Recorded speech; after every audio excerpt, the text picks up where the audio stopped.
Welcome to the new anime roundup. We've done a really huge overhaul on the format and the design. So please give us your guys' opinions and love, because a lot of hard work into this from a lot of people. So check out the new anime roundup. Boom! Hello, everyone. Oh. Hello. This is the new friendly anime roundup. For today, we're starting the year with a new format and a better one that's not very scuffed, but Scuff is my brand, so Scuffed is a good brand. We're embracing it. Look how good everything looks. I haven't even seen the updated art, Andy. This is amazing. Oh, yes. We're doing it. So yes, today we are rounding up an anime requested by our very own Emily, Plague Pals Plague Dragon, who is not an avid consumer of anime, but this is one. Yes, good point. So and yes, Claymore, everyone. An anime that transcends a few things, but we're gonna roll the intro for it here while we talk about it. It's gonna be silent, but guys, Claymore, for those that don't know, is a show that aired in April 2007, which it had a lot to compete with because that was the apex of the big three. So I'm very surprised at this air date because I thought it was older. But I don't know if you guys knew, the episodes are directed by Hiroyuki Tanaka and produced by Madhouse Studios, best known for Hunter x Hunter, One Punch Man, and No Game No Life. Punch Man! Woo! Yes! So yeah, it's definitely probably one of their earlier projects, but not their earliest. Spoilers. So, but the interesting thing that I found out about this show was that the show goes through the first 11 volumes of the manga for the first 24 episodes, but then splits off the last two in their own non-canon ending. Yeah, I was reading there's a lot of kerfuffle about the ending of the anime versus the continuation in the manga and some representation of the characters. So it'll be interesting to get into it and see what you all thought. But yeah, I also agree with you. This one has some elements to it that seem like it could have come from an earlier generation of anime, which I know I got some flashes of like almost like The Last Unicorn, like old 1980s style, 1960s style like pinches. So very interesting to know that, although still 2007 is a long ass time ago now, which is, I graduated high school then. Everybody, get over it. Same. And yeah, the series follows Claire, and her adventures, of being a half human, half Yoma hybrid, as her and her comrades fight for survival in a world filled with Yoma, also known as shapeshifting demons.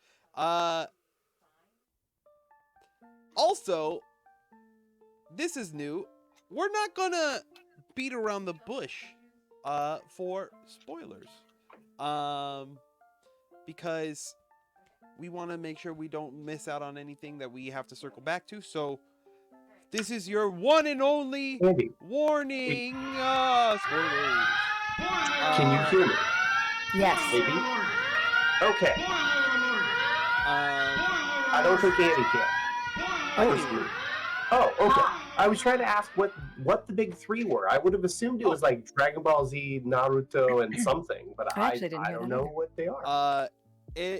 Dragon Ball Z was in the original big three, but had since been replaced by One Piece.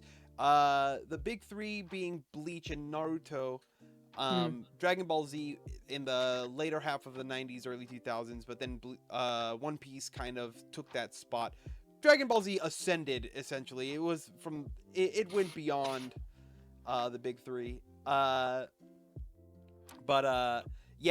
And it's... Yeah, Dragon Ball Z Kai became part of the modern big three in 2010. Thank you. So, we're going to talk about the show now. Spoilers. We're trying to avoid some of the major ones.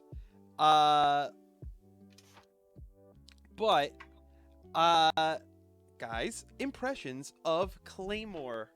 Let's open the table to our guest first, Emily, because she was the one that recommended it. It was, excuse me, one of the first animes that I can say I officially saw. I think it was actually the second one. Another was the first, and then this one. And I was impressed with the art style, with the music, and with the general plot. I I like shows that I feel have a lot going for them, but I can also kind of pick apart without it ruining anything for me. And so there's a lot that I would argue really needed work, especially the end, but reasons. But overall, it gave me a great impression of itself in so many different categories, and overall, I quite enjoyed it. Nice. B, Claire. Okay, well, strong bias, because I don't know if any of you ever watched a badass anime with characters you personally relate to in a cosmic way, where the main character has the same name as you. So this was honestly a little bit of a transcendent experience at times, and I think might even put it in my top 5 or top 3 of all time at this point, because I think it came to me at a good time. Really, I am searching constantly through all the media that exists for, badass women having good relationships that are not, they just are represented super well. There's really interesting sort of symbolism of across a lot of different areas of feminism and power dynamics in society based on gender. And then there's imagery from the Crusades, and we touch on all sorts of different stuff. And I think it's pretty straightforward and done pretty well. Definitely some things that could have been tweaked, but overall, really enjoyed it. Loved the mix of music, was really funny and wild and also badass and cool. But seriously, if there's an anime out there that you drive with where the main character's got the same name as you, you're gonna love it forever. So that's all I have to say right now. I really, really liked it. I just love them all when they're Claire, so. Yay! Bias for Claire. Bias for Claire. Oh, it's the number of times, especially because I noticed it really quickly. I was like, this is going to be a crazy experience. And then it just got more and more intense. I love that. Claire, I must see you again before I die. And I was like, yes, good thinking, son. Yes. It was really fun. Brilliant. Marlon, thoughts? Definitely. This one, I really enjoyed. This reminds me of a number of different animes that I've watched, and we kind of made jokes that it sort of, but before it actually happened, we were like, oh, this is just becoming Attack on Titan. And then as you progress through the plot, some of the enemies get a little bigger, and it kind of was like, uh-oh, my camera did something weird. You're good. But it's deeper than that.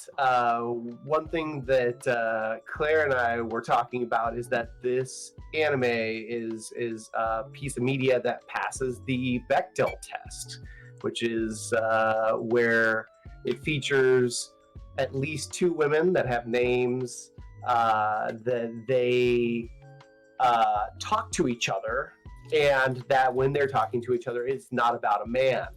or of any type. So in Western media, that seems to be a hard thing to come by, and there's jokes. Claire talks about that technically Jurassic Park meets this because all the dinosaurs are female Yeah, and they talk to each other. But like seeing that we have jokes about how rare it is, it was cool to see it in something like this where the women all have names, they're all badass, and they're going to like save humans, kinda, and get on. Very cool. Andy. Yeah, State, Andy, what about you? Ooh. Oh. I did not enjoy it very much, but not particularly for like any specific reason, though I do have gripes. Good.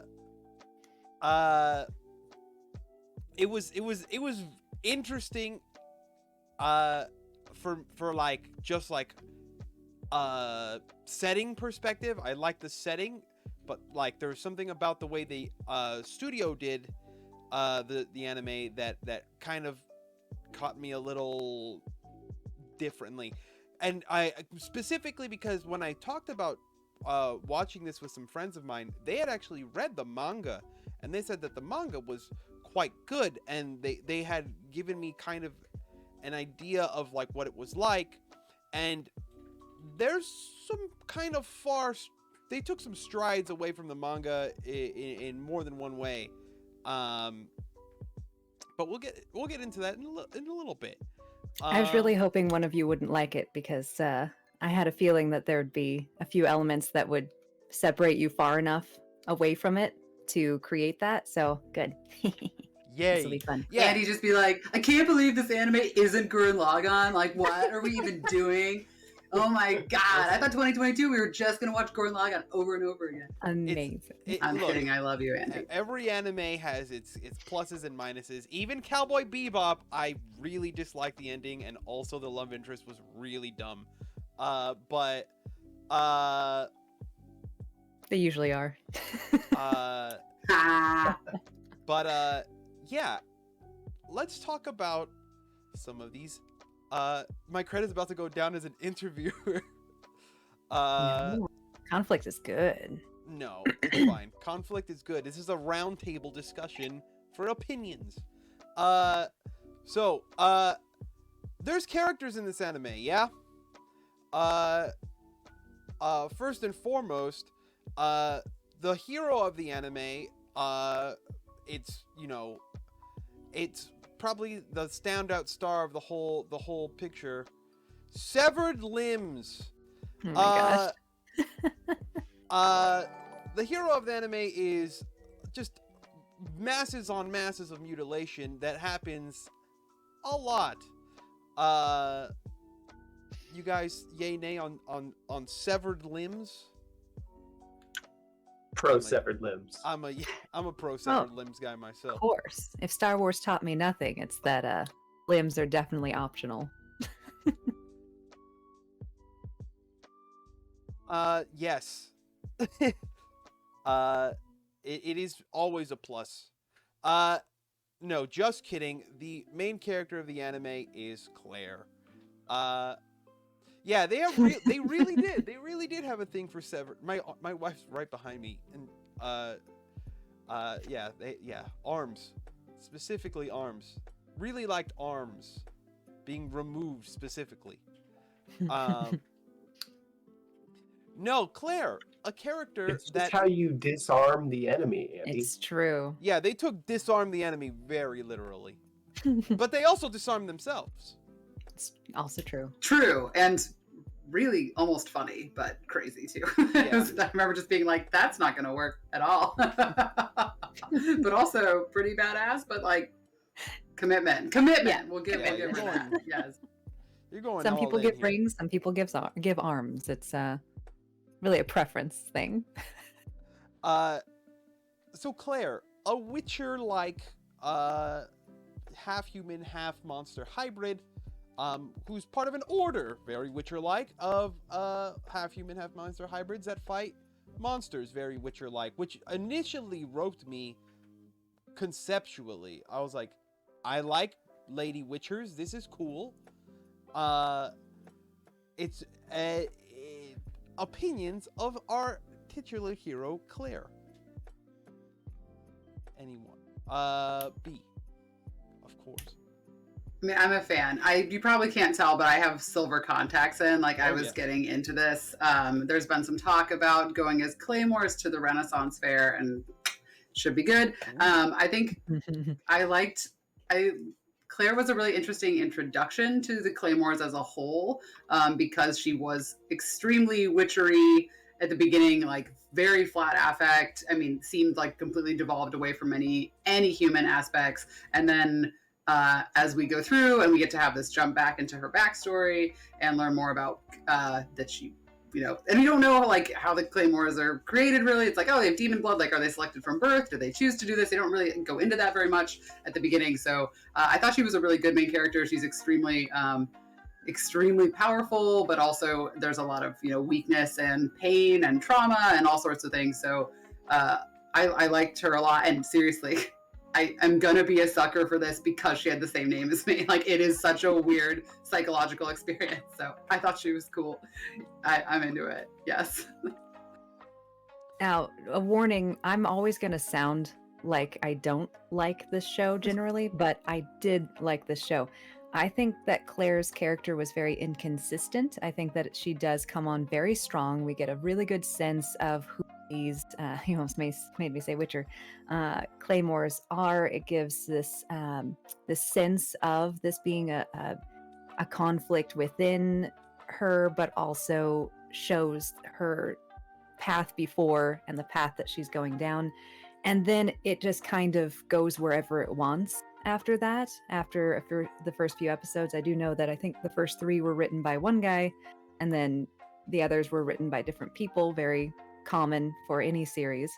But the rules changed all the time for All her the time. character, for her choices, and it as much as you try to stay connected, sorry, it's a tired throat day, it flies into so many different directions that you have a hard time following her along her journey. And this is not really helped with the internal monologue kind of issues. And as much, we'll talk about the music when we get there. But Claire is a great character who has too many characters. That's what I'll say. Marlon, opinion on Claire? Definitely. I agree strongly with Emily. I think that there were some inconsistencies in her character arc, where I liked the progression early on, and seeing her sort of take on more of a human-esque personality. That was okay. It was sort of the driving force behind her that really that modification and jumped around a little bit, and I didn't fully capture that mentally until really late, I think. And so it felt weird. It didn't feel contiguous, and I feel like I've missed something based on that. Yeah, kind of piggybacking too. Like, I initially liked Claire because she, like many other characters, kind of grinded for like where she was at, like where she got to. I always love when a character has like real, like, tried and true, like failings, successes, trainings, like seeing that they have that kind of journey makes it more believable, and it feels like their abilities are earned. But then, like, halfway through the show, it stops being about that, and then it just, like, this, like, crazy Richter scale of, like, I'm weak, I'm strong, I'm weak, I'm strong. But, like, it's really interesting. She's definitely a character that I feel like they did it. I feel we'll get into once we talk about the narrative, but I feel like there was something that didn't click, not just in her head, but in a lot of the characters' heads, about a very specific aspect of the series that I'm like, I feel like it would have made her character like even more three-dimensional than what they portrayed.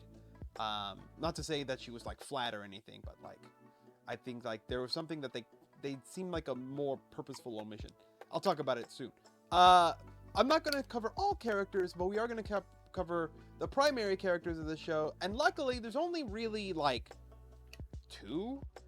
Like, so the other one is Rocky. And before we say anything about Rocky, while I was looking up stuff for the show, let me tell you something. They did Rocky dirty in the anime, because this is how he looks like in the manga. So different. So he's a hero there. That's like a paladin. So they really did this guy super dirty. He got nerfed. Oh. But how did he start? Does he transition to that in the later books, or? So this is definitely near the back half of the manga's run, but he has this like the arc that you kind of see him start off on, very kind of like in a very tiny way. It's from what I've been told from the manga readers, it happens earlier, and he actually uses a sword and mixes things up, because the whole time in the anime the sword is for show. It does nothing. He's there to bring all the feelings. He brings like all the feelings. Yeah, he's there to represent the audience. So in the a hero way, in yes. making. Yeah. It's But come interesting. on, my guy. I know. Oh That's my pretty god. bad. Yes. They Oh. respectfully did that man dirty. Look at that little tiny face. Oh. It's a tiny face. So Rocky is a character in the show. Claire, how do you feel about our he's not even our like secondary protagonist. He's just kind of like, I don't know. He's a sidekick. He's a sidekick. He's a sidekick. I would love to have a sidekick who worshipped me and followed all my whims. So I am intrinsically biased because It's like all of us, Claire. he's like obsessed with me, man. That's all I could hear was like, Claire, I love you with all my heart. And I was just like, yes, yes, Rocky, I know. Good. Yes, stay alive, boy, and make sure you cook me something. I don't need to eat it. I am a Claymore. We don't eat.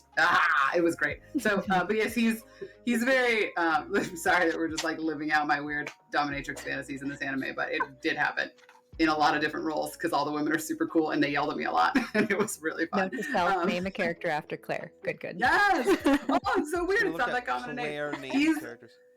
He's a sweet little kid. He's just a little muffin. You know, I do it. It'd be nice if he had a little bit more of an uptick, like if we saw a little more, because he's basically just really pathetic and nice and helpful. But I really appreciate that though. Like I was thinking about this because I listened to like a little quick review talking about. It was actually someone talking about Pathfinder and having an imbalanced party, and they were like, "Well, but when we watched Terminator 2, like." Obviously the Terminators are like the badass crazy people who are getting into the fights, but like Sarah Connor and the kid, whatever Connor, John Connor, they're still like really relevant and interesting parts of the story. So I liked that he was there. They don't all have to be super badasses. And I think because I just heard that sort of analysis made me kind of look at his role a little differently. But he was the feelings, is the heart, human heart.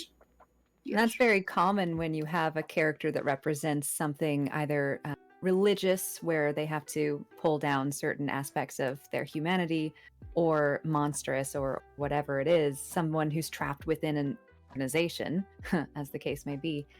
And so you have to have that humanity to kind of balance it out, to give you contrast and give you a scale. Banana for scale, kid for scale. So with him, I noticed a lot of, well, one, he could be very frustrating because he's incredibly weak. He thinks he can do better. He thinks that he has a role that he doesn't really need to fill. She doesn't need him for a lot of who she is in the beginning. But then it starts to adapt to needing him, to giving him a role. And I see contrasts also in like let's say a Knight's Tale or the Witcher series with that bard follow, or even Robin Hood. You have a character who follows someone around. Sherlock Holmes as well, Watson. Yeah. where he starts out as a scribe and then eventually becomes this moral handbook for the main character, where they need to see themselves reflected in the eyes of humanity, which is this character who loves them, who cares for them, and will do basically anything for them. And in this case, he starts out that way. In a lot of other stories, it gets to that point.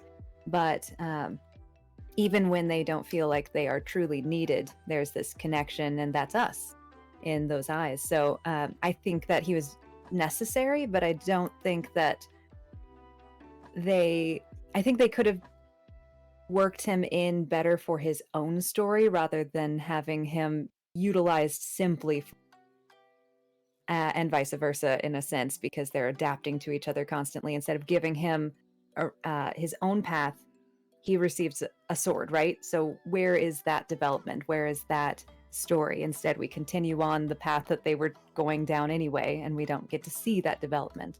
So he was necessary, but I would have utilized him differently. Agreed. Marlon.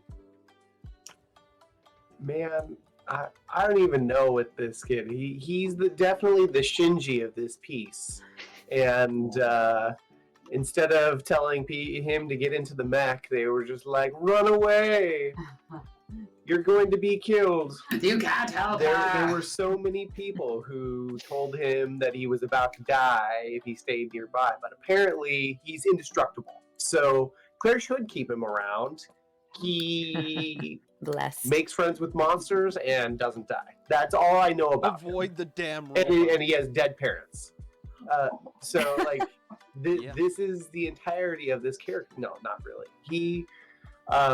He does develop some throughout, and you can tell that he has a drive to keep his friends safe and everything, which is good. But I do think that it was a missed opportunity to have a little more about him and his development. And based on how it was going, it appeared as though he was going to utilize a sword more and actually become helpful in fighting senses, and then did not. So I was let down and took back all the good things I had to say about this anime. Not really. Yeah, no, it was a little bit of the same for me. Like Dwarven Defender said earlier in chat, I was very expecting this character to serve as kind of a template for kind of an emerging Claymore, and one of the only like somehow resistive male Claymores. I thought that was going to be his journey. To be somewhat useful to Claire besides Heart. But Yeah, no, this isn't Captain Planet. yeah. No, Claire I thought he was is, gonna Claire become is a all knight. the other elements, and he is Heart. I thought he was going to be that link between like humanity and Claymores, where he'd be a knight and then show that the two powers could work together. So That would be something to follow. Instead, he goes on this like kind of like almost Zorro-like wandering swordsman's journey of ending up in basically the maw of evil, and then like just kind of walking out of it.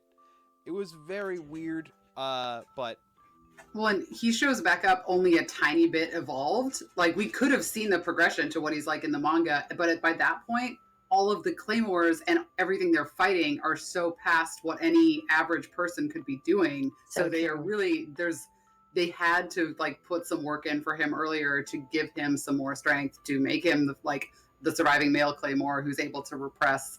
Also, we'll have to talk about that. Is a very interesting component of all of this anime, with the transforming and the sensations of transforming and everything. oh yeah, Very interesting. Yeah. Small spoiler, but also not. It's mentioned in the anime, by the way. We mentioned these characters, like Claire, are Claymores, which are basically witchers, which basically use the same kind of concept, except they derive their power from some sort of akin to stimulation of pleasure. I don't know. Yeah, I mean, the description was something similar, like that. It was too hard so these people take on demon blood or essence or something similar, and they can use that yoki power from the half of them that they've absorbed to utilize demonic skills in battle. But if they use too many of them, they'll cross a threshold and they'll permanently evolve into a demon. But that sensation is likened to heightened sexual pleasure. So that's why none of the men stayed human, because they just all went, this is great, I'm not coming back. And I remember when that happened, I was like, I thought it was going down a weird kind of Puritan, like, oh yes, all these chaste, lovely, beautiful, non-sexual ladies don't care about orgasms. Wonderful. And I was like, hi, what the fuck is this? And then it sort of came back around a little bit. But yes, I made the joke that because some of them were able to do it halfway, I'm like, that's called edging. Very good. Well, that shifts what you're watching a lot. I thought that notation, it's kind of tossed out there casually, and then you're like, you think about it very differently for the rest of the show. I did think about it very intensely for the rest of the show. I bet you did, Andy. No, okay. I just want to make a small comment about some of the other characters, but we're not really going to touch on them.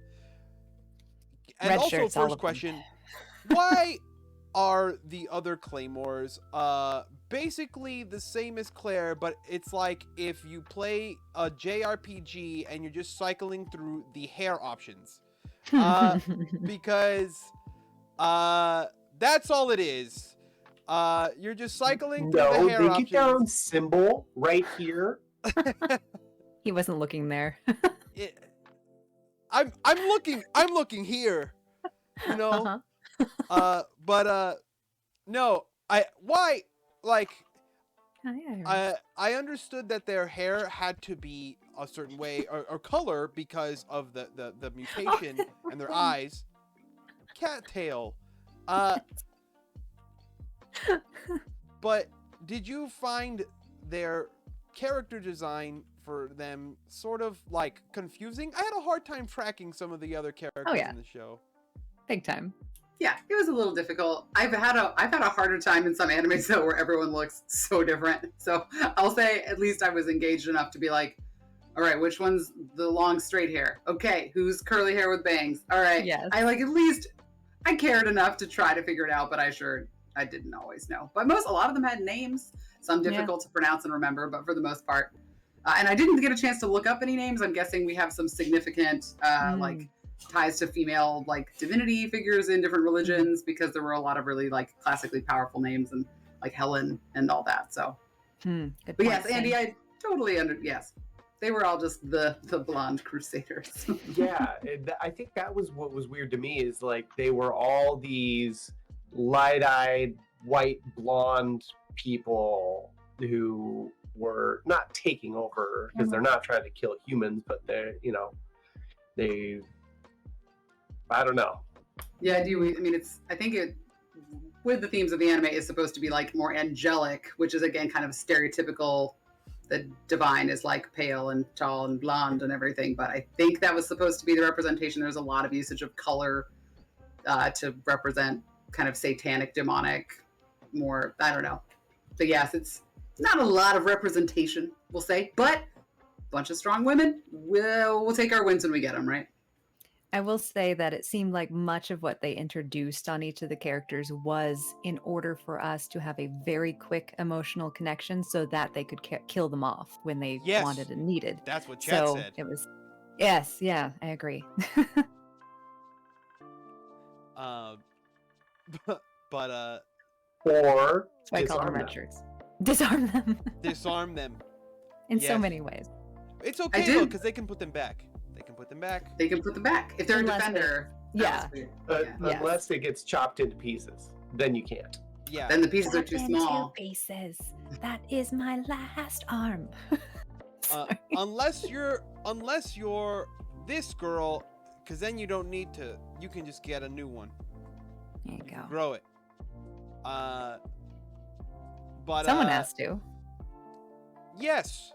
There's an arm deficit in this anime. Someone's is got to be there is kicking an them arm out, shortage. get the factories You going. could probably Let's go. scalp your limbs to. You could say she's the arms dealer.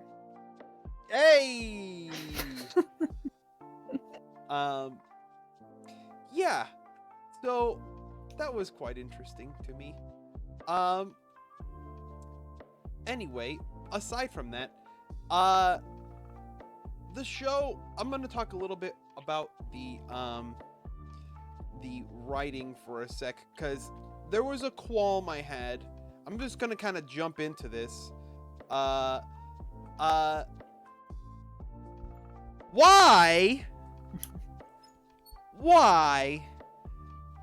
did they completely ignore the main issue of the anime? The evil man organization that was clearly ruining everything. I was just like, please, someone destroy. Why? You're really distracted with clearly they're the problem.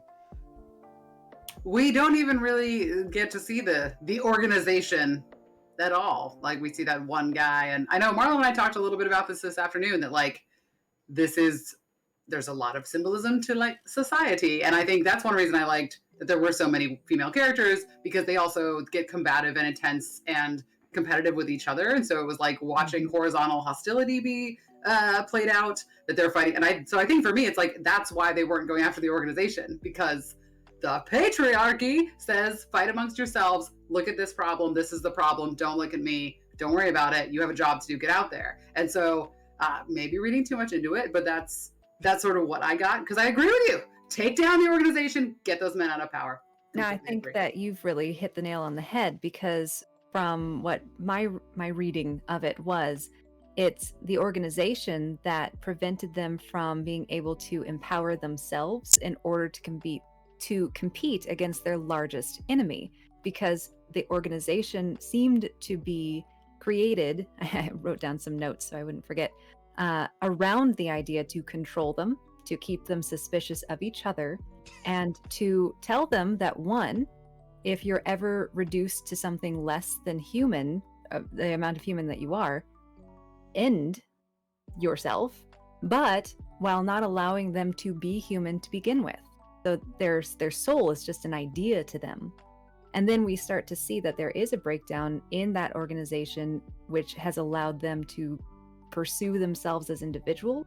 Once they do that, once like that one gal gives them the talk about what she thinks is going on, then they're able to teach each other how to be stronger, how to utilize their skills in a way that they were not taught, and in a way that they were taught against. And then once they are able to combine their forces rather than be suspicious of each other, pointing fingers, only then can they overcome the larger threat. Mm-hmm. Yeah, I was actually really interested from, anyone in the chat who identifies as male, and for Marlon and Andy, how you, like, what you thought of this anime as from like a feminist perspective, how you thought of the balance, like how the genders were represented, just like if you had any impressions about that while watching, because it was such a profound such a profound theme for me. And I am like, yes, I completely agree. I actually found it kind of like, it felt like it actually backslid the further it went on, as like on like a feminist aspect. Well, in some ways it improved, because at first the women were really catty, and I was like, I thought you guys were sisters. Horizontal hostility. Yes. Yes. I was like, this is really annoying. You're like, how the hell do you guys work together? Like the ranking system I found weird, because I was like, why are we categorizing women by number? That seems weird. I'm not Why don't we let them handle the money? Oh, but wait, we do, because that girl over there's an 8, or that one's a 2. Like, come on, welcome to, we deal with it. We get numbered. But I think overall, like, the main thing that kind of distracted me was that they, like, I think it has to do with the fact that they kind of wrote into their character that they're basically heavily gaslighted, and like, and they are just completely just like devoid of any critical thinking besides the people that the organization screws over, because only then are they allowed to like think for themselves, which is interesting. Also, just, I don't know if you picked this up too. There was like a really weird, slightly tangential, but like also not, because did you see there was a kind of like thing with like the way they handled some of the Claymore's predicaments that was very much like, I don't know, it was like softcore hentai, and there was a lot of penis-like tentacles, and I'm like, why does this have to be in this like dark fantasy anime? Like, why does it have to be here? I don't actually remember that. That's funny because I didn't notice that really at all. Oh so. no, they were no. Well, I mean, she says that, but we talked about it because the one, like, it gets punched into the one's stomach. There was the one. I feel like there was one time, where it's like writhing inside of her chest cavity. That was a little bit. Yes, I agree. I've noted I don't know if occasions, but I'm like, that's very loud.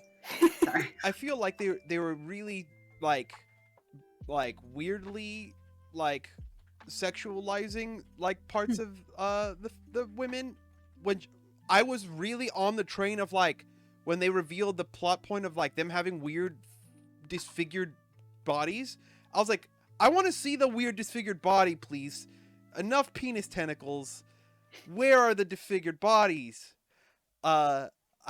I mean, they do. So they bring up. That was another question I had for everyone too. Was just like kind of how sexuality is in this anime, because I didn't find that there was that much of it, and that was also interesting that there were so many women, and it's really easy for these like big badass beautiful women for there to be an eroticism of that and for them to have romantic relationships with each other.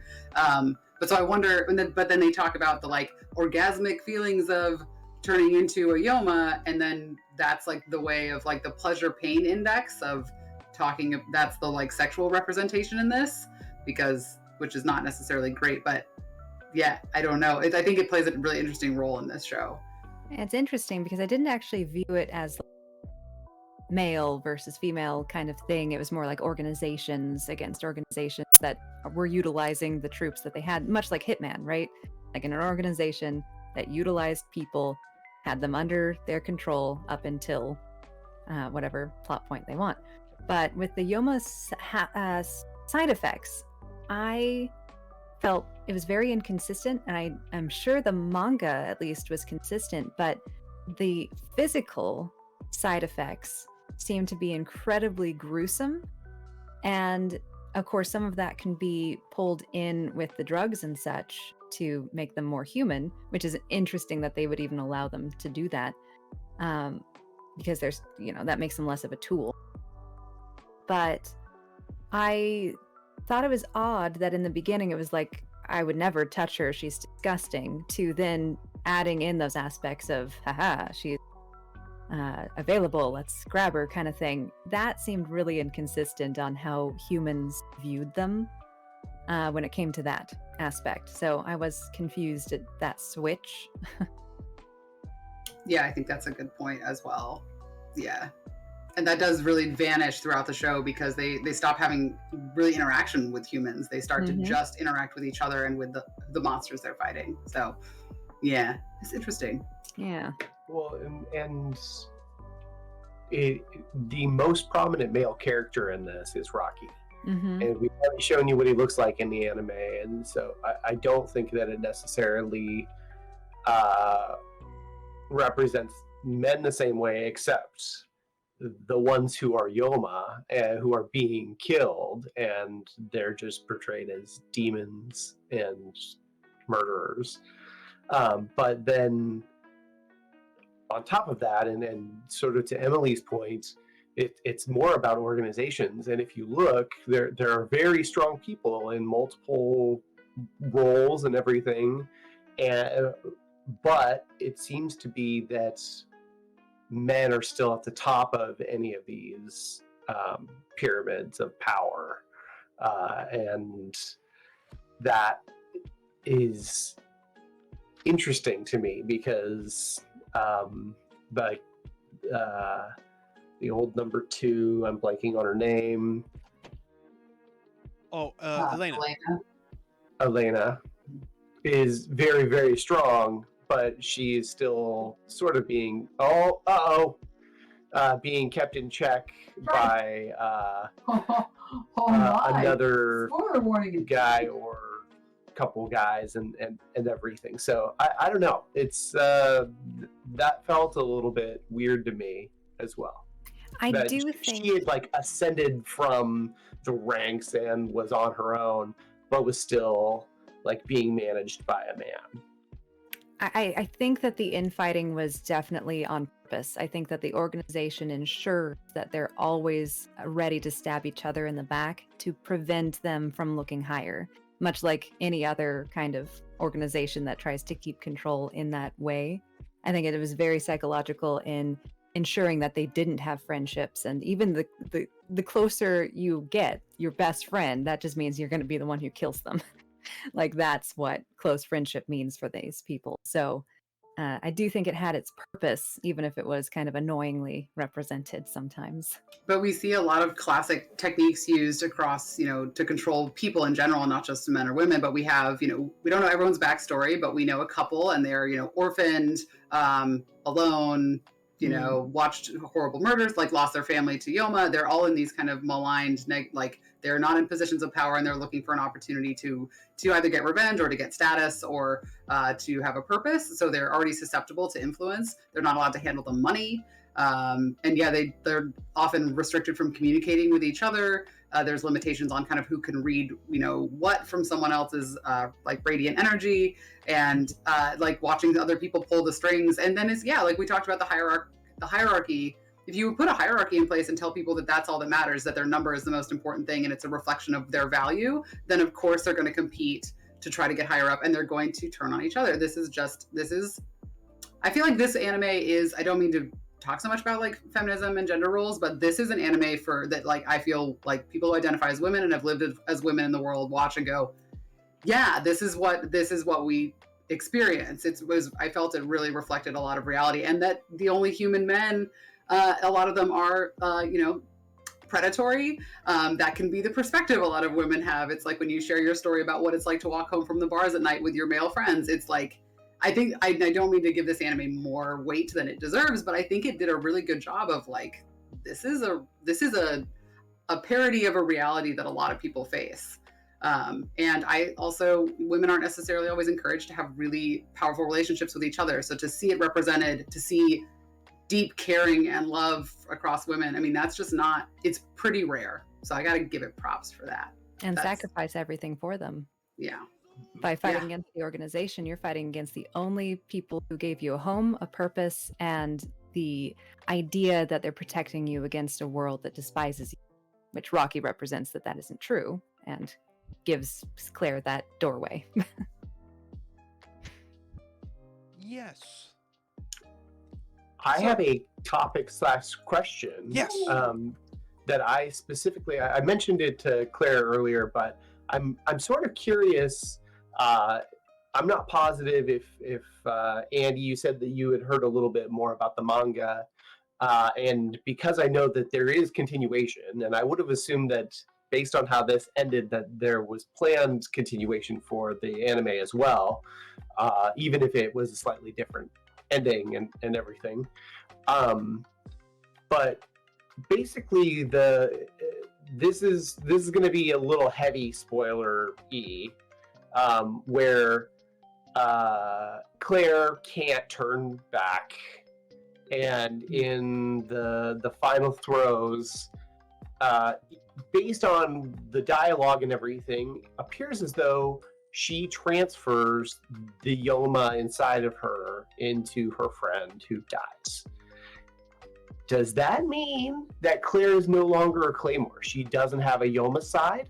That is how I understood it based on what it was doing. So she would just be a human again because she wasn't a normal Yoma anyway. Right. She had a different Claymore's Yoma side into her, which then transferred out because we know it can transfer.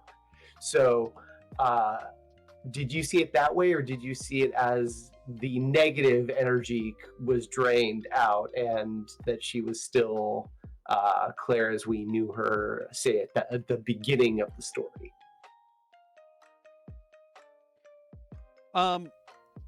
Based on what I've been told, she, as far as the manga was concerned, is definitely still a Claymore. But that is an interesting concept, just because obviously the anime was attempting to move in some other direction, and it could have possibly been a planned grounding element for her to maybe like lose her Claymore ability and then only have like to rely on like her normal skills for a while and maybe find another way to like train up. She obviously had go ahead. She would, based on what my thinking on it, she would still have a Yoma controlled arm. Right, that's what I was about to say. She was gonna have Elena's arm, which is a different. That was very confusing, but she was able to have a different human arm or Claymore arm as her arm that had a different Yoma signature, like with it. Yeah, she would basically only have that to rely on, but probably grapple with it if she was only a human again. Yeah. Not much to say on it unless without anything beyond this season, but like I think that was maybe their intention. I think you are onto something in that regard. Okay. Also, I wanted to talk about, speaking of just like writing and in general the composition of the anime. I had another weird gripe. Why was the anime so dark? Like, just in a physical way. I found myself straining to contain what was happening in many scenes, because a lot of scenes, many scenes, happen in darkness. Yes, this is all the lights off in your house and neighborhood anime for sure. I finished the last two or three episodes at work today, and any glare, I was like, "Oh, we're gonna rewind." Oh, especially those. Oh no. The last couple are just like set in the pits of hell. I was actually trying to find clips, for example, but nobody would want to show them, and the only one that they did was a light boosted, edited one that did not reflect how you would view it. So, hi, Ethpax. Hi, Etipax. Hello. Call him Pax. Yeah. Did you guys have issues with the lighting composition? Because I was like, there's a lot of going on. I would really appreciate seeing it. There are two issues. Oh, sorry, B, you first. All I was going to say was there were a couple times where I felt like it was dark enough and the action was intense enough that I couldn't quite tell what had happened. And that is not great. You had to kind of see how the chips fell. But yes.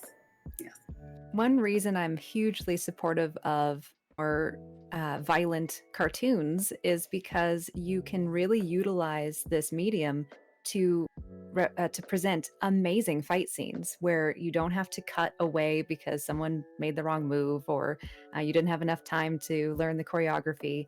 You can have these elaborate, intense, and by elaborate, I don't mean like flying through the air, just really good fight scenes that represent your characters' disciplines, represent the world, which I think that fight scenes are a huge element to building the society. Like watching a fight scene tells you so much about the society and the world building of a universe. Excellent.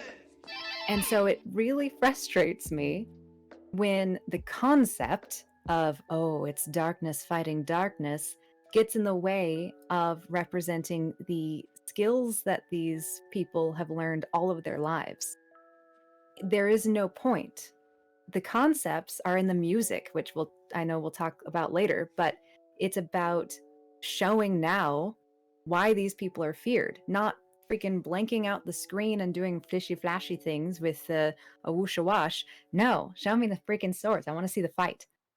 Well, and especially with your background with choreographing fights, like I was really interested to hear what your perspective was on the action, because there were a couple really good fights that I thought where I could really track what was happening. There was really good I don't know anything about what someone with a sword is technically supposed to look like, but I was curious.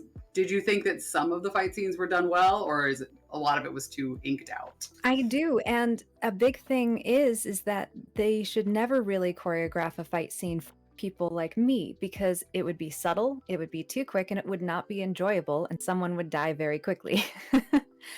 With these fight scenes, they should be a little bit bigger. They should be a little bit more of a step back so that everyone can enjoy them, and you are being communicated something that would not be communicated if you took it too realistically or too conceptually. And so, yeah, I definitely enjoyed a lot of the fight scenes. It's like the Mummy movie. Sai are throwing weapons. You almost never fight hand to hand with them. There are a lot of great exercises you can use, but yeah, you're usually throwing them at someone's legs. So the fact that they had this elaborate, like very long fight scene in the Mummy, or one of the Mummies, I loved it. It was so fun. It's a fantasy, whatever. So how they did the good fights, great. And to take that away, I think was even worse, because you knew they could have done good. And I don't know, I think that the director changes in like the ones that I like and the ones that I don't.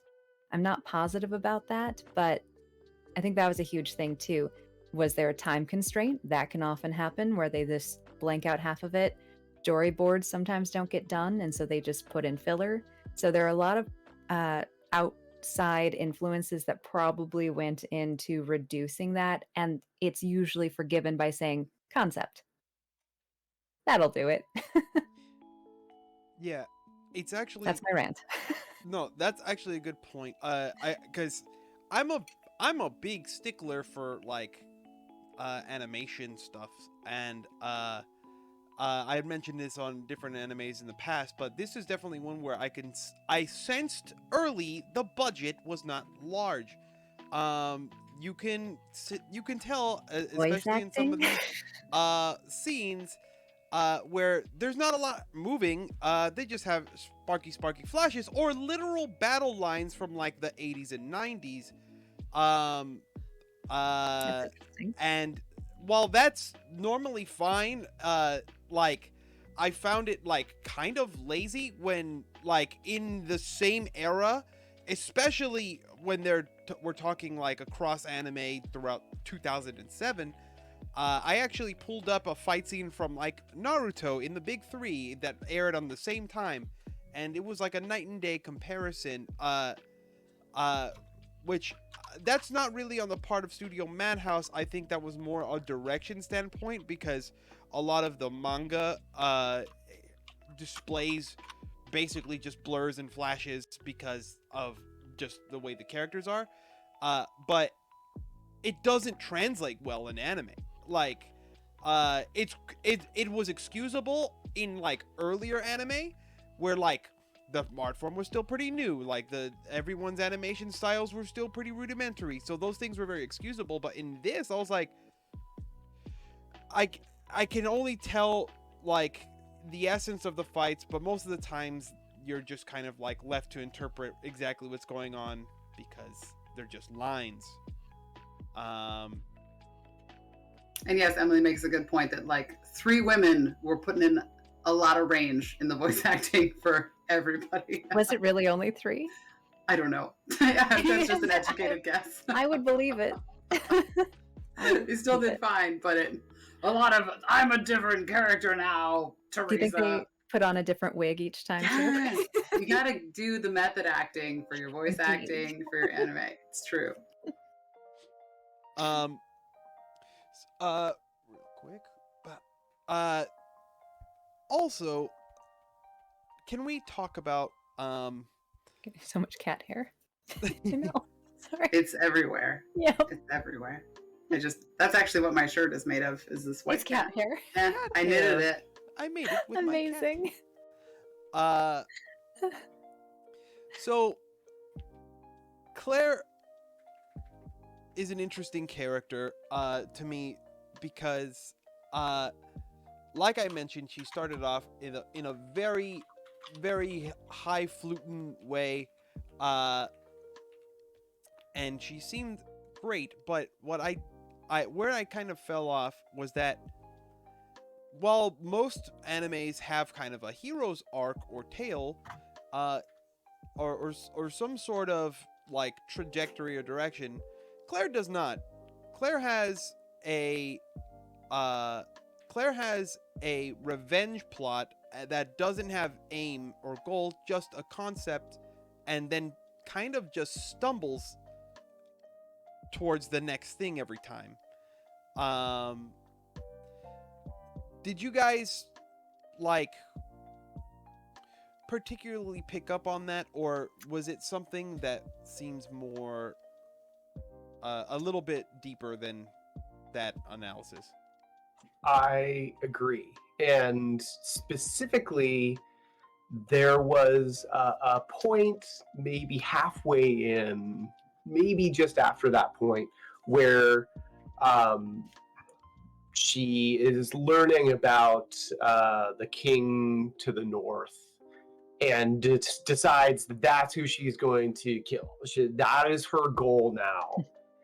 And she gets to the north and runs into the ex Claymore, and that is her new goal, and nothing's going to stop her. And I feel like that one held more water, and if that would have been brought up earlier, I would understand. But it seemed like this change of doing what the company says, the organization Yes. says, to There is a still kingdom. doing it, but being loosey-goosey a little bit, to this diehard going to take out this guy, figures out his name, going for it, even though it's dangerous, even though she was being sent there regardless.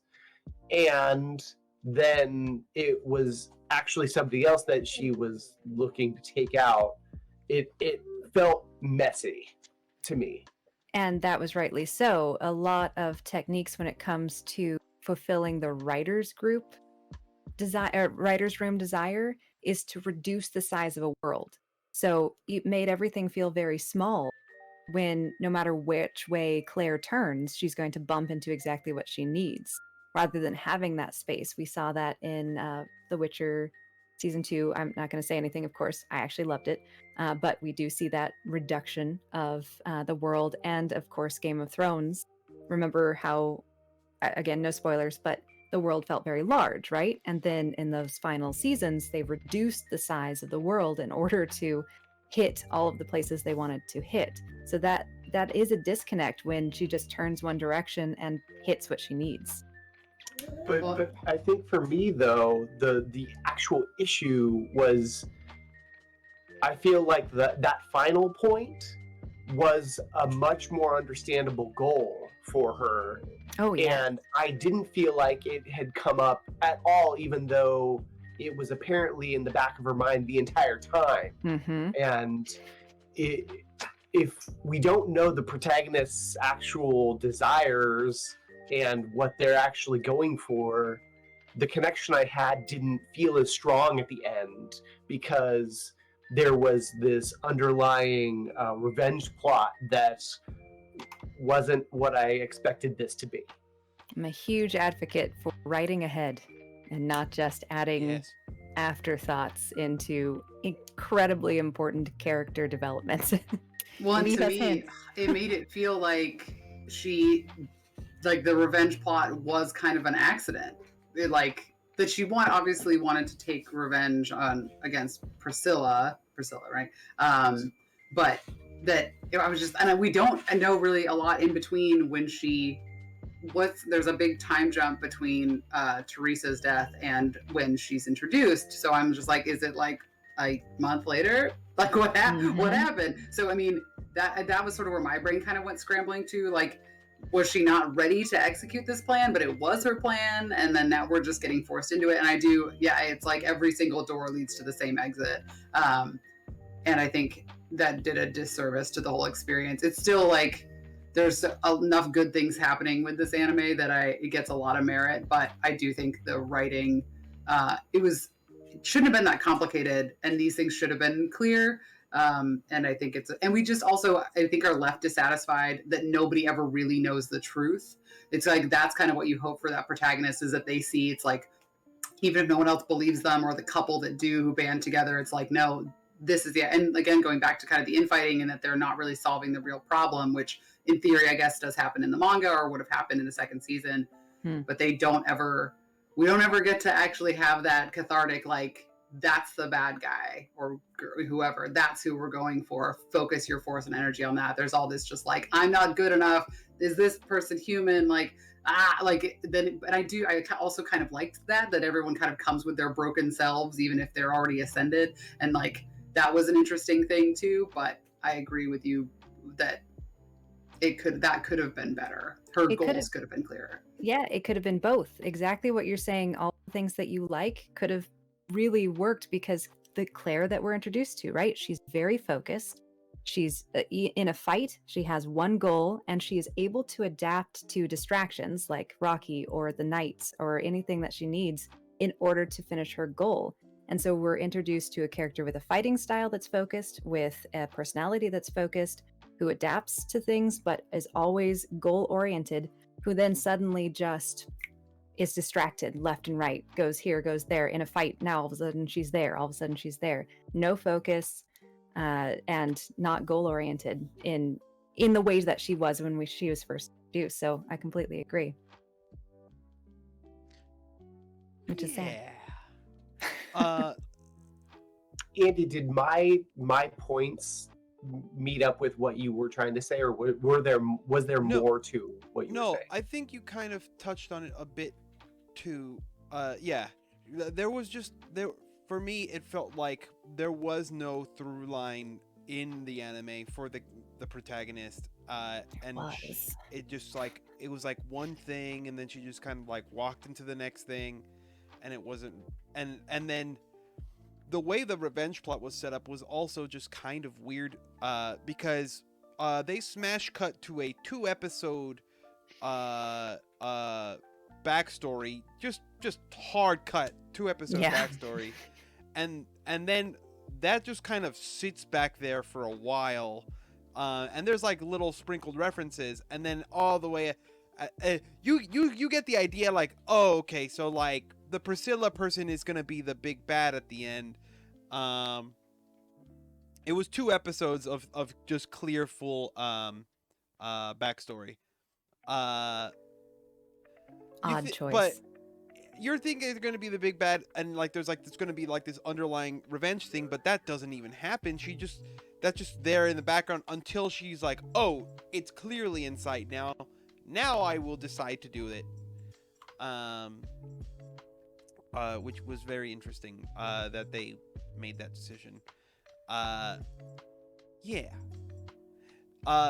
Another thing I wanted to talk about is anime lovers love power scaling and power systems.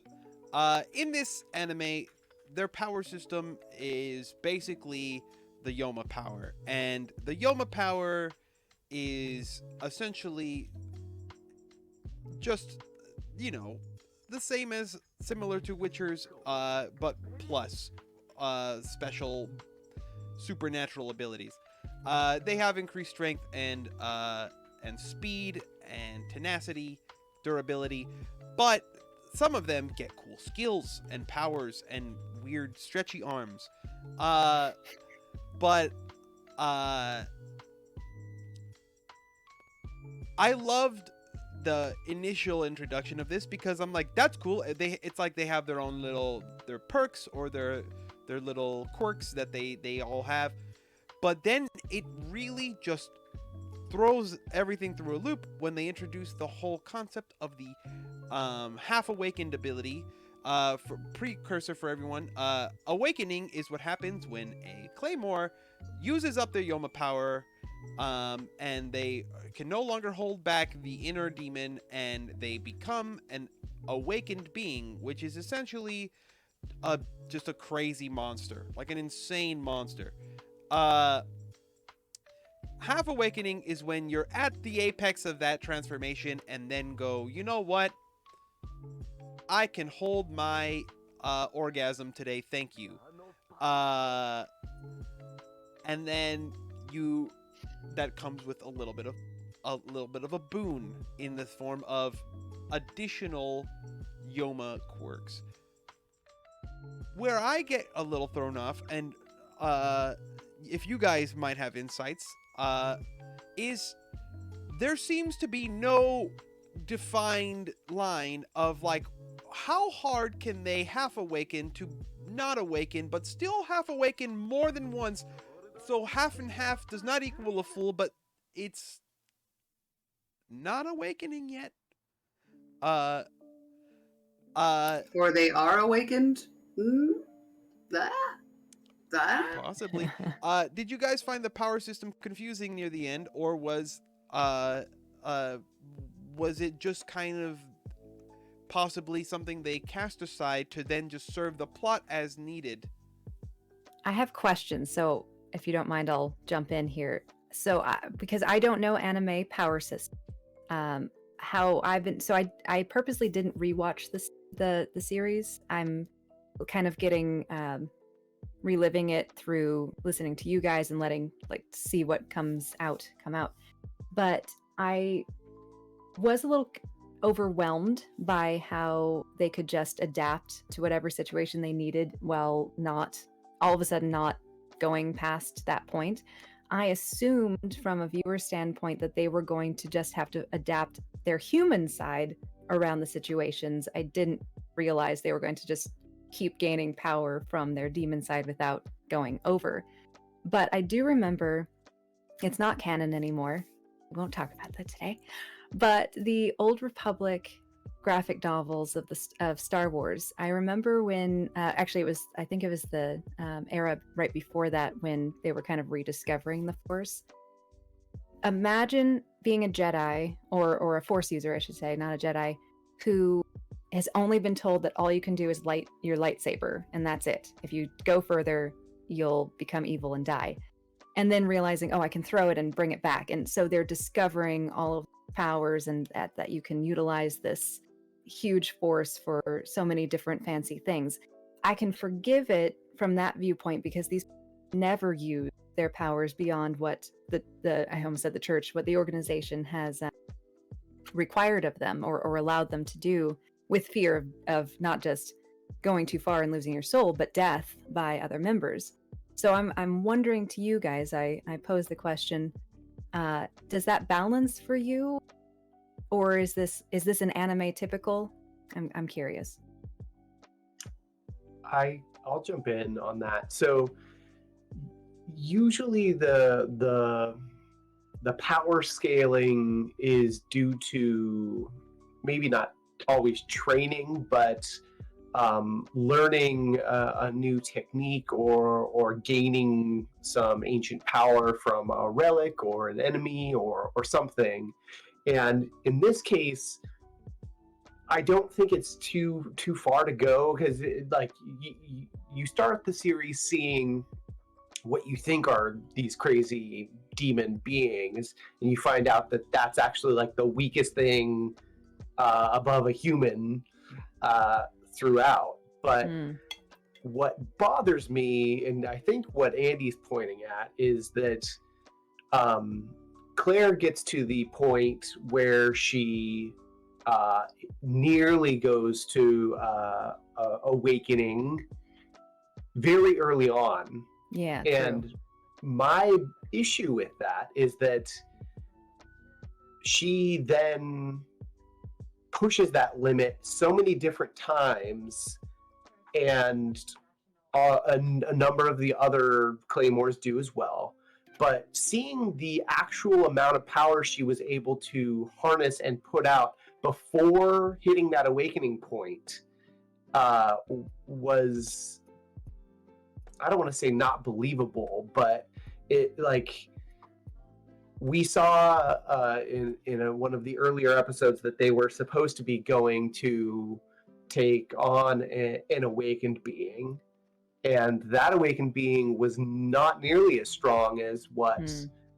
Claire ends up being, or realistically what a lot of the other awakened beings that we see Mm. are.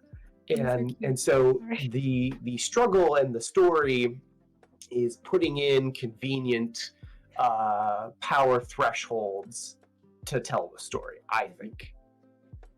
Her lightsaber was too big, is what you're saying. Your Well, I animals are so too. cute. They're being very funny. I too, although at this point now, having watched a little more than 30 something animes, which is pretty good, but I still come from a kind of not anime watching regular camp. I watched a little bit growing up. I also tend to be bad. I tend to like kind of trying to come to terms with how I like view media, but I tend to not be necessarily that great at identifying patterns. I take a lot of stuff like, I'm really interested in the human interaction. I'm really interested in the story. So sometimes these things that are really relative, like how the power scaling works, how like what the rules are of the world, I will cast any of it aside if I think that, like, if I'm enjoying myself and if I think that there's some value and that the time is well spent. So this is a good lesson to like pay more attention to that from an analytical standpoint. But I like your Jedi analogy. I think that works really well. And also there's some cool stuff they could have done to balance things, like Teresa. We only see her use her Yoki power one time. And that's like, she's the top number one woman who she doesn't ever use it because she doesn't want, like, that's her whole deal, is that she's just the most powerful as a human. I think that aspect, like we've talked about earlier, that maybe that's part of the ending more, is like there's a transcendence into like embracing just your power as a being instead of just risking your whole existence to get faster and to get more powerful. And that I liked the Teresa kind of like Buddhist, like, I am here, this is where we are, and I will bring power from my core, not from my Yoki. But I don't know. Andy, what do you think? One last thing before you jump in, Andy. I think that the gaining of the other arm that's powerful is a not necessarily a normal power bump in an anime, because gaining somebody else's arm isn't always normal. But I think that one makes sense, whereas some of the other power bumps in it didn't as much. Yeah, that's a good point. I was going to mention that, but from a very heavy absorbing of anime, an anime connoisseur standpoint, the connoisseur, I found it interesting because I agree on that aspect. The main character in many animes that have power systems typically have to go through many different types of evolutions, whether it be physical, whether it be attaining new powers, items, skills, or just hardcore training. They have to do so to move on to the next bigger and badder thing.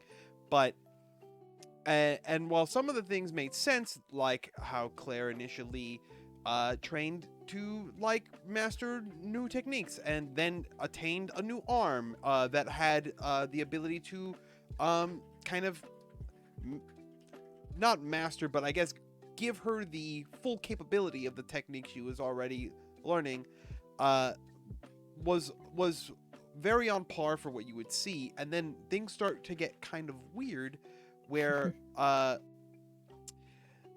anime presses a very strong canon early. You go to the edge, you're gonna go over. Then they say, okay, you can stop there, but it's like you're basically splitting hairs. Like, there, you're splitting hairs there, so like, don't push it. Then they start to push it, and then like near the very late stages, they go to the edge and they go back, and they go back to the edge and they go back. They do it 3 times in the near the end. It's so like kind of convoluted in like the logic, because we're set to believe with everything before that like you can only push yourself to so far of an extent. And while I, a fan of Gurren Lagann, would say make the impossible possible, they can do anything. It makes sense in Gurren Lagann because that is their shtick, but they still take hard L's because sometimes it doesn't work out. In this one, it seems like it goes all the way with no like kind of blowback. And Claire's predicament in the end, where she gets into the massive extended fight with the Silver Lion King guy, and she has to go so far, and like basically like Shinji going deep into the Ava, like goes so far, she'll probably not be able to come out. The anime already set a precedent that in a very specific situation, you can come back from being basically awakened, which is that you're using everything in your being just to stand still and not become awakened. You're using everything in your being to do that, but then Claire is actively pushing the limit, and it starts on just a power scaling level, like confusing what is possible for all the other characters, because when someone starts bending the rules, you don't understand what that means for the rest of the world. Most characters that become at like the Dwarven Defender mentioned this earlier, the anime power scale typically doesn't have an upper limit. While that's normally true, those are then for like the highest tier like enemies or heroes, but even they have like their rankings of like who's on top of each other. So while it's not the main point of the anime, from an anime viewer's perspective, and many will enjoy power levels and power systems, it seemed a little underdeveloped at the end. Absolutely. I sort of inferred a lot of this from a narrative perspective, that the reason that the limits change is because of what they've been told what the limits are, and then it's the gaining autonomy and independent thought. So I know there are still some issues, and I agree that there's like sometimes that thing can be better, but like if you've been told your whole life that once, or your whole Claymore existence, that once you become an awakened being, you cannot turn back, and you need to send your black card to the woman you want to kill you, then you wouldn't ever try to return. If you didn't think it was possible, you wouldn't. So that's not necessarily that the actual laws change, that the actual rules change. It's that more information comes to light. I think that can be a factor, definitely. And yeah. I think that's what they wanted to do, and then they just didn't quite deliver on that concept. I think that's what it should have been. Yes. Yeah. That would make more sense. If there was even a minor mention of like the organization saying like if they only knew what their fullest capabilities were or something, something that would tell us that their power system is only it's from a like kind of a flawed narrator where they don't really know the reality of it. But it wasn't made expressly so in any part of the anime. I don't know if they did in the manga, but yeah, that just kind of threw me a little. Out of what you guys have said, I do have a question on this. Self-control element. What do you think takes more self-control? Not using your power at all, or learning how to use it without losing your soul? Probably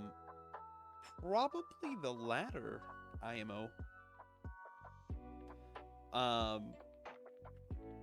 I mean, yeah, I immediately take that as from my sobriety life. It's like the attempts to try to moderate. That's always the curse of everybody who's trying to give up a substance or a bad habit or an addiction. And something like this transformative demon experience has some components of it that could potentially be addictive. So it's I know for myself, much easier to just not. Because then there is no temptation, there is no denial, there is no clouding of your mind with these, sensations and things. So, yeah, I think the middle road is the moderation's a difficult path. Yes. Great. And all the men couldn't do it. Wow, what am I saying this anime? What's crazy? I really like that perspective. That puts it in a really interesting light. Just know what I got. Just know this little mug.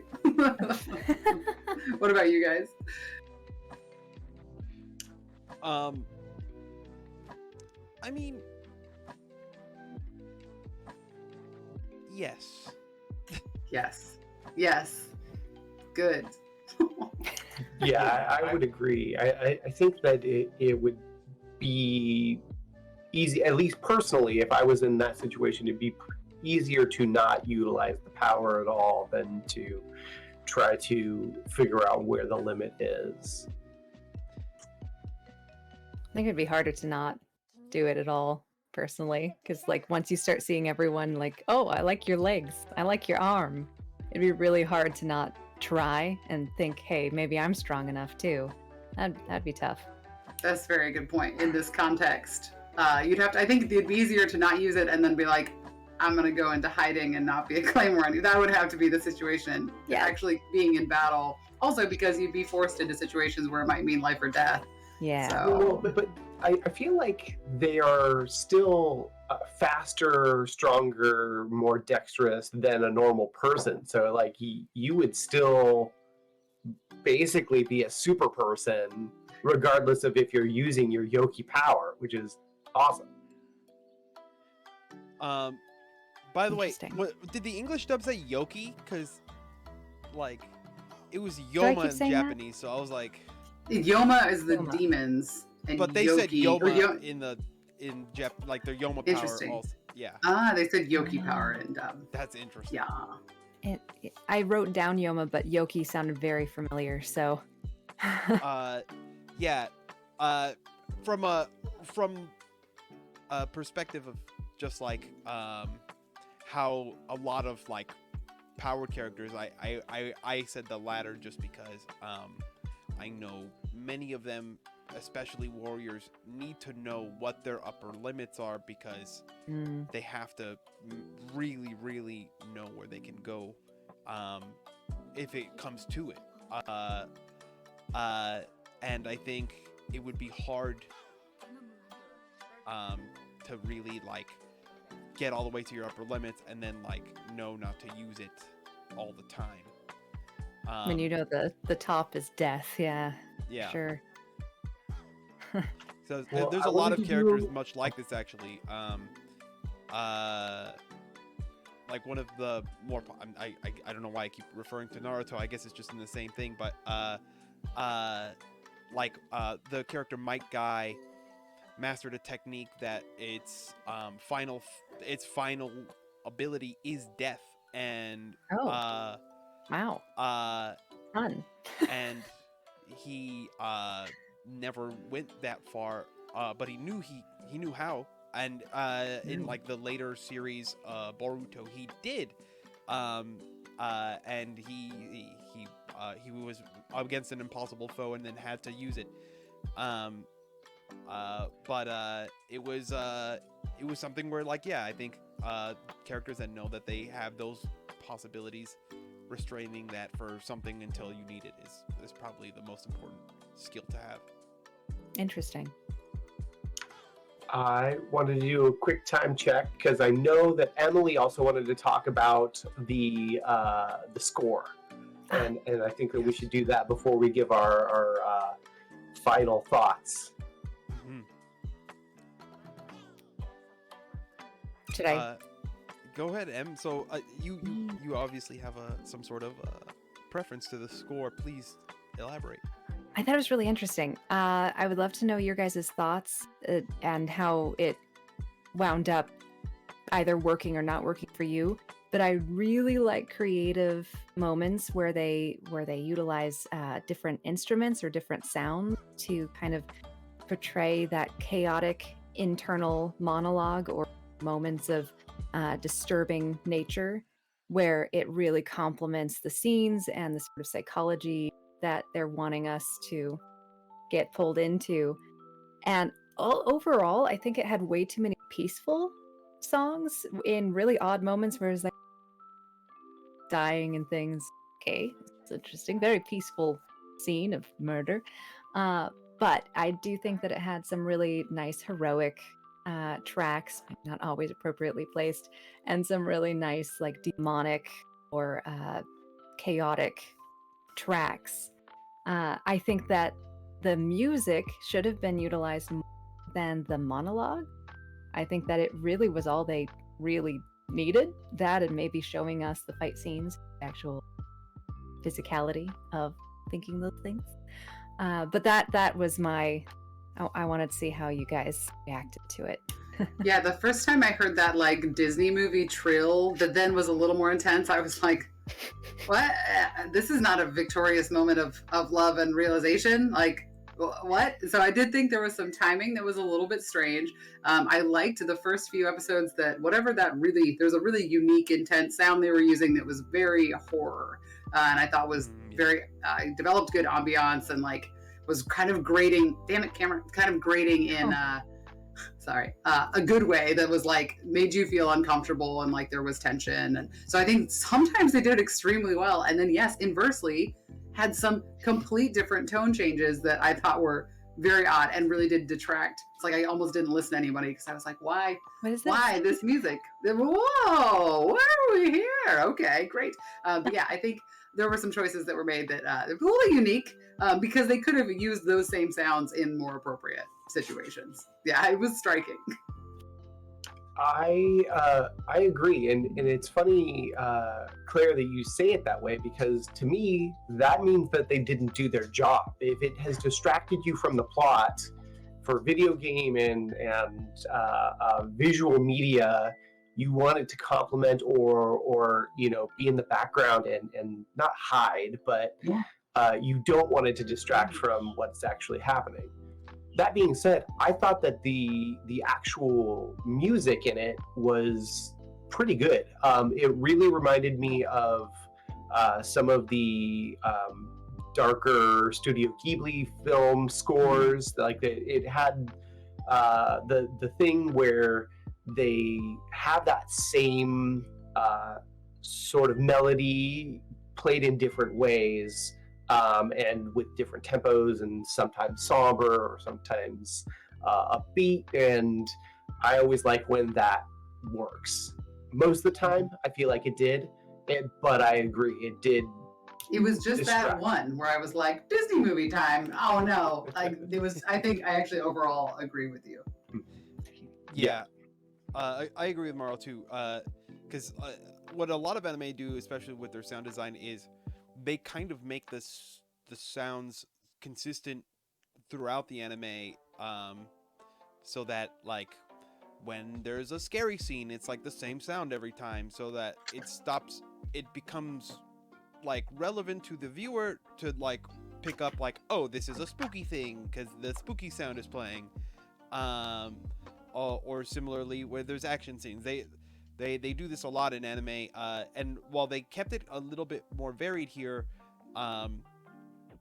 It played well in some parts, where like it stood out, which isn't necessarily a bad thing. It's kind of nice to be like, whoa, hey, there's these sounds, but yeah, then there's some of the weirder choices that they made for the audio where I'm like, oh, okay, well, but most of the time I just kind of dropped it. I didn't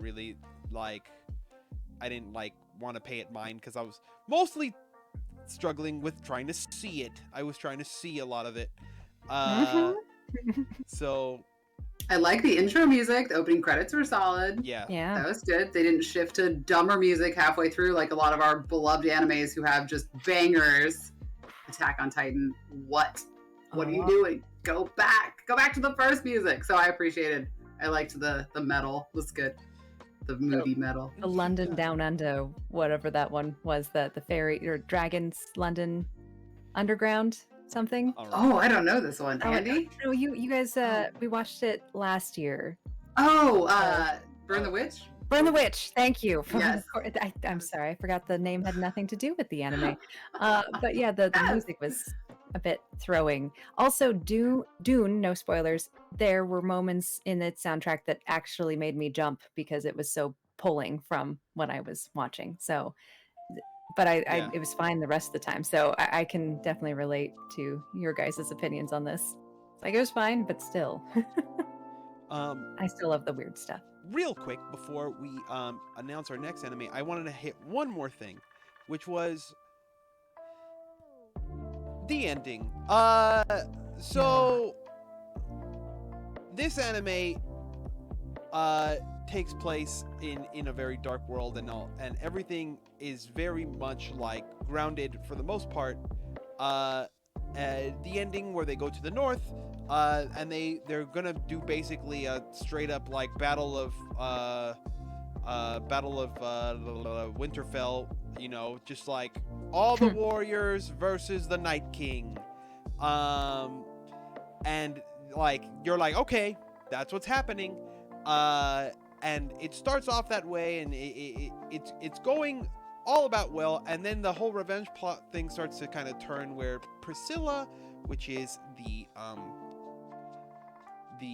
object of the main character's ire because of a traumatic event, arrives, and it begins a rest of the series battle. Why was there a volcano randomly in the north? And then I remember that. Demon stuff, man. I don't like know. it was just like, we're in the north, it's a blizzard out here, oh, there's a volcano, surprise. And did you guys think that they really took a weird turn where like the actual main villain, Eastleigh, totally could have just he did a full 180 where he was like, I want not an insect to be alive, to going, it would be kind of uncouth for me to really dunk on you guys after you guys fought. I'm gonna leave now. Big time. Like That was weird. Yeah. It's weird. So Well, but so the other piece with that is, from dialogue, we're to believe that he is the most powerful being known, and he doesn't get involved in the fight, and as the big bad guy shouldn't. But that's where the different targets kind of were confusing to me, and I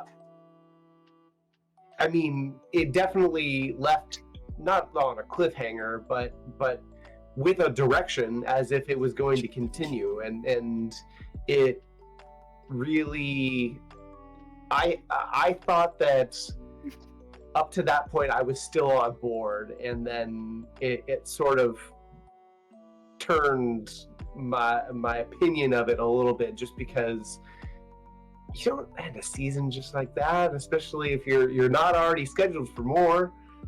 That's tough for me. Like, Yes. I feel like if they knew they weren't getting more time, that they had other ways they could have wrapped it up better. Yeah, they really did think they were going to get a second season, but you never end your season assuming you're going to get another one. Unless you're Farscape. Anyway. But that was very strange. The last 3 episodes should have been 1. It was scattered Yes. all over the place, way too long. There were some times it dragged on a bit. Too. Yep. Yes, just a little bit. I've seen worse, but It's true.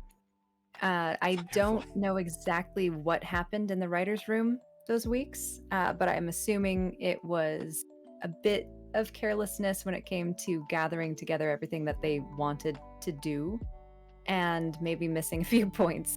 Because yes, I do not understand the arc of the main bad guy at all.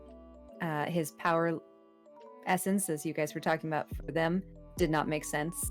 And the whole moral of the story being speeched by him in the end was a bit of a wreck. It was weird. But he has a cool cape. He Yeah, he does does. have a cool cape. And it I like- becomes part of his transform power, because spoilers, when I was looking up images, by the way, I don't have a preference to Isley. This is just the only image that really worked for, like, it just seems like I really like, oh, Isley's super cool. you are waifooing for He looks see cool right now. there. But it showcases but- the dark backgrounds that you would typically see. But he, But yeah, I would assume he probably looks pretty cool. A lot of the, I he's would a say some of centaur. the he's a awakened blade beings centaur. look insanely cool. I thought some of that art was really neat. I liked the serpentine Hunter. woman. It's very cool. But yeah, Uh, at one point I was just look, and now Lucius Malfoy is saying my name and everything. This is great. Just having a good time. Perfect. Yeah, the series ended in a strange way for me, but overall, we should talk about if this is an anime recommended for introductory anime watchers. B? Claire? I don't know. This one's a little on the fence for me because I think that it has some more approachable elements to it than, like, I think it does, like, especially with things like The Witcher being very current. It has some more crossover to more just animated version. I remember saying that early on. I was like, this is more like an animated version of just a live action show. And it has some of the anime flair and all of that. But some animes really do kind of dump you in the deep end, and they force you have to kind of know the culture of them a little bit and understand the assumptions that you need to make. And I don't think this one is too terrible about that. I think if somebody had never watched an anime and they started into this one, they wouldn't be like, what the fuck is happening? You kind of can go with it if you've watched something like The Witcher or some Game of Thrones or like something a little supernatural and a little dark. You can get into it and go along for the ride. I know we were very critical and analytical, which I love because this was really interesting.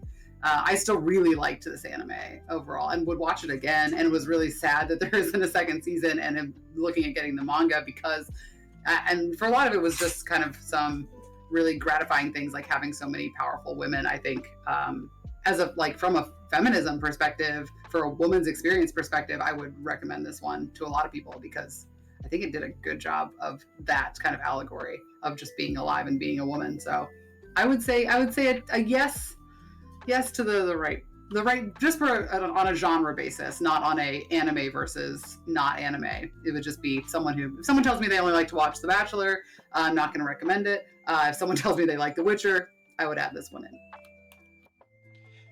Hashtag bias for Claire. Also, So biased. check out that Same. that new email address we got. Yes, I have up for next episode if you guys want to join us. But Cool. personally, for this anime, Chad does make a good point. Also, this is definitely mature, an adult anime. There is some nudity, and also a lot of severing limbs. But so not for children, but personally not recommending, mostly because I think it failed like all 3 of my like trifecta counts, which is It's not funny. It took itself very seriously, which is fine. I can deal with the serious anime, but it's not funny. It's the action would have been totally fine if this was from the 90s. Not excusable in 2007, though. I think that's more of an artistic direction than it is. So I'm kidding it some slack. And then the characters, I felt like they weren't built on well enough. Like, they all kind of started blending together, especially their character design. So I was like, so I would not. But for someone that is interested in sword babes that totally rock and roll, yes, you should watch it. Or a few demon boobies. There are demon breasts, Totally but never forgot that, actually. horribly malformed torsos, which I was promised.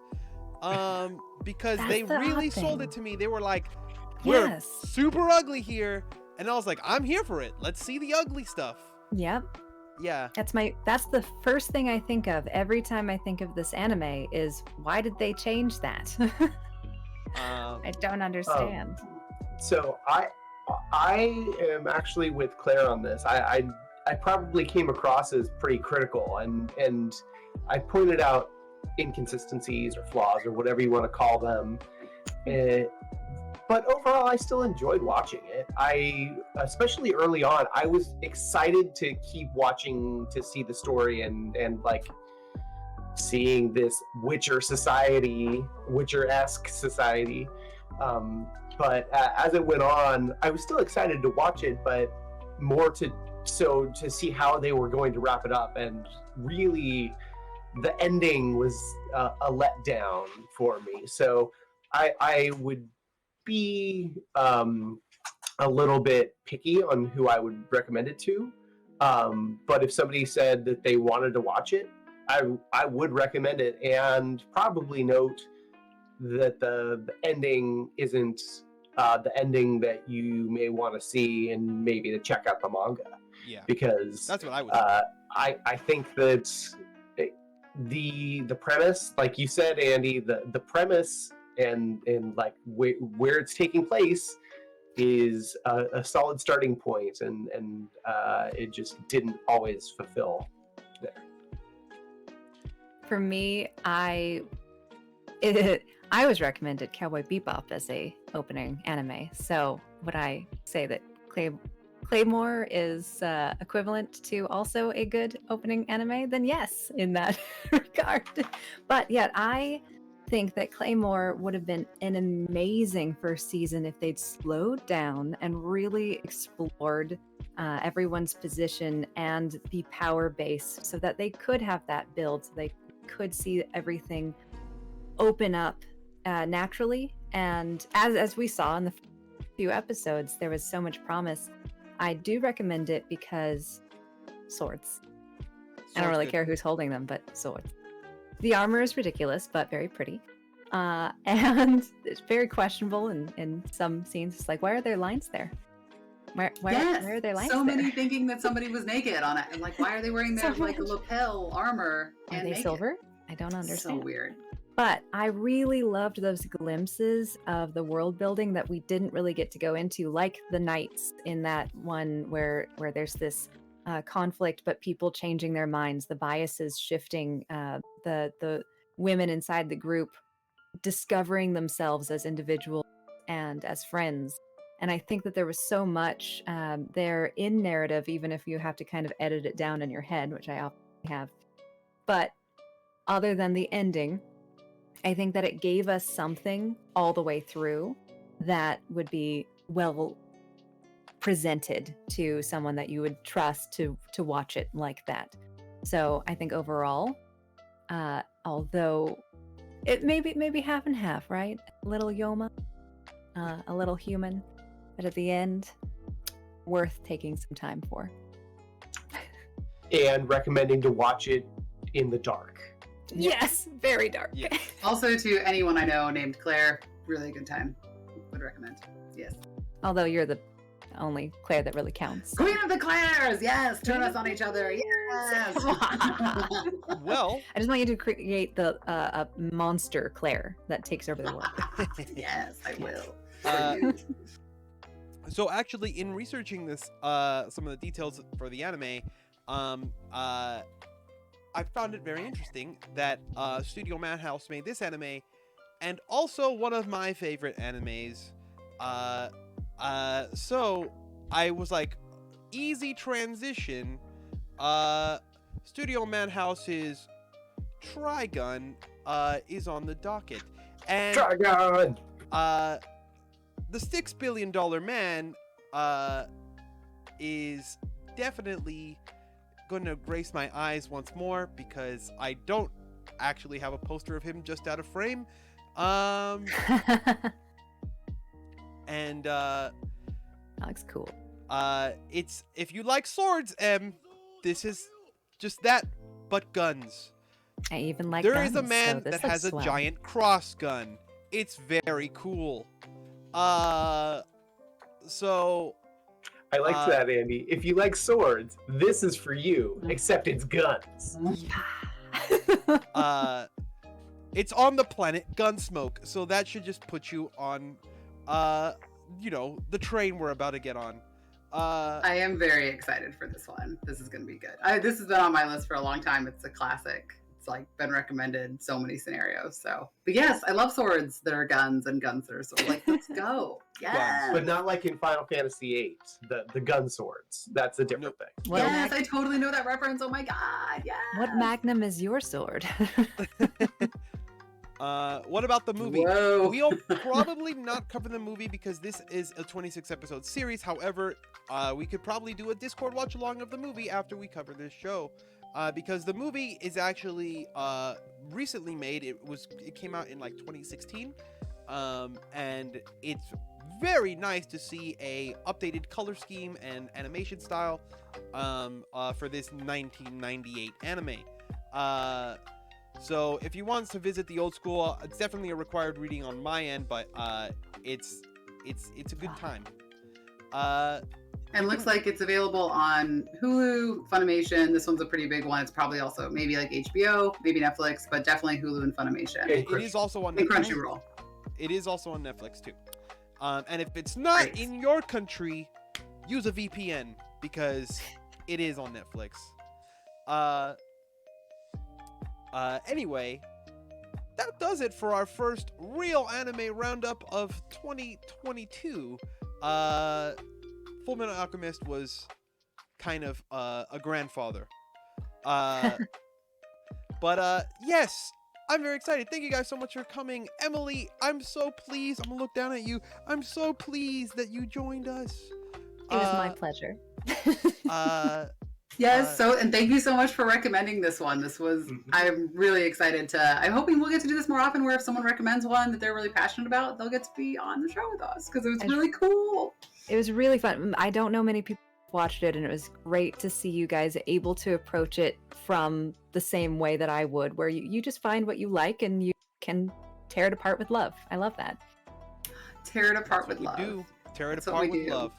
Yes. And thank you very much for having me on. I cannot wait to be chatting with you guys in chat in a couple weeks.